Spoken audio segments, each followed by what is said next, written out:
વલસાડ જિલ્લાના ગણદેવી તાલુકાના વલસાડ ગામની કન્યા શાળા નંબર 1 માં પીરસવામાં આવતા મધ્યાહન ભોજનમાં મોટી ઈયળ નીકળવાની ઘટના સામે આવી છે. નવસારી જિલ્લાના ગણદેવી તાલુકાના વલસાડ ખાતે આવેલી શાળા નંબર 1 ખાતે બાળકોને પીરસવામાં આવતા મધ્યાહન ભોજનમાં મોટી ઈયળ નીકળતા ચકચાર મચી છે. આ શાળામાં અભ્યાસ કરતી 228 વિદ્યાર્થીનીઓને મધ્યાહન ભોજન પીરસવામાં આવ્યું હતું. તે દરમિયાન આ શાળામાં ભણતી ધોરણ 4 ની એક વિદ્યાર્થીનીના ભોજનમાંથી મોટી ઈયળ મળી આવતા શિક્ષકોએ તાત્કાલિક મધ્યાહન ભોજનની ગુણવત્તા તપાસી હતી. આ ઘટના બાદ એસએમસીના અધ્યક્ષ દ્વારા મધ્યાહન ભોજન સ્વીકારવાની ના પાડી દેવામાં આવી છે અને આ શાળામાં હવે મધ્યાહન ભોજન ન સ્વીકારવા માટે રજૂઆત પણ કરી દેવામાં આવી છે. ત્યારે વિચાર માંગી લેતો પ્રશ્ન એ છે કે નવસારી જિલ્લામાં વર્ષોથી મધ્યાહન ભોજન પૂરું પાડવાનો કોન્ટ્રાક્ટ નાયક ફાઉન્ડેશનને આપવામાં આવ્યો છે. આ નાયક ફાઉન્ડેશન દ્વારા સમગ્ર જિલ્લામાં મોકલવામાં આવતા મધ્યાહન ભોજનમાં અસંખ્ય વાર જીવાતો, ઈયળો, વંદાઓ નીકળવા સહિત ઘણી ફરિયાદો આવી હોવા છતાં એજન્સીને વહીવટી તંત્ર કે સરકાર દ્વારા કોઈ પણ જાતની નોટિસ આપવી કે તેને ગેરલાયક ફેરવવા બાબતના કોઈ પણ પગલાં લેવાતા નથી. માસૂમ બાળકોના આરોગ્ય સાથે ચેડા કરતી સંસ્થાની પાછળ કોના આશીર્વાદ છે તે અંગે પણ અનેક સવાલો ઉઠ્યા છે.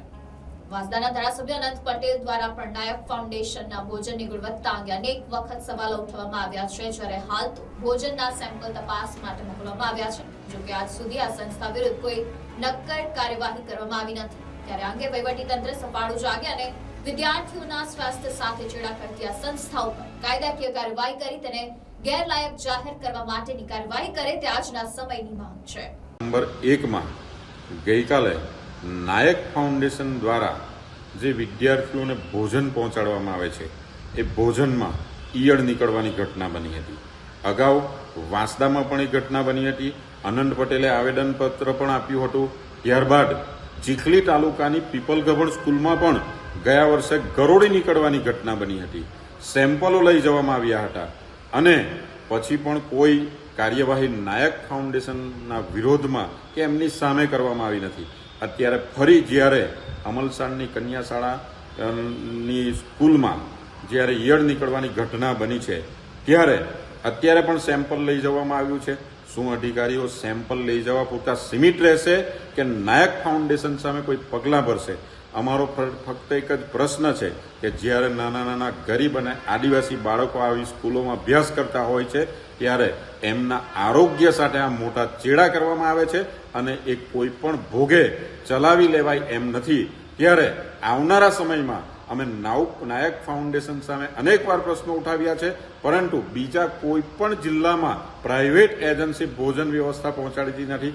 ફક્ત ને ફક્ત નવસારી જિલ્લામાં જ કેમ નાયક ફાઉન્ડેશનને ભોજન વ્યવસ્થા આપવામાં આવી છે એ સમજમાં આવે એમ નથી, પરંતુ એની પાછળ મોટો ભ્રષ્ટાચાર ચાલી રહ્યો છે અને સત્તાધારી પાર્ટીઓ અને શાસકો એમની સાથે ક્યાંક ને ક્યાંક આ ભ્રષ્ટાચારમાં જોડાયેલા છે એ નિશ્ચિત છે.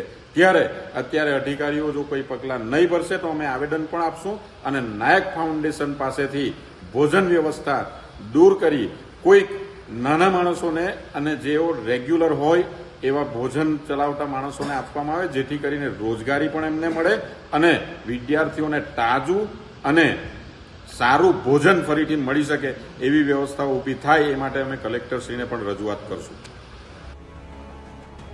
Report NBC news, Navsari.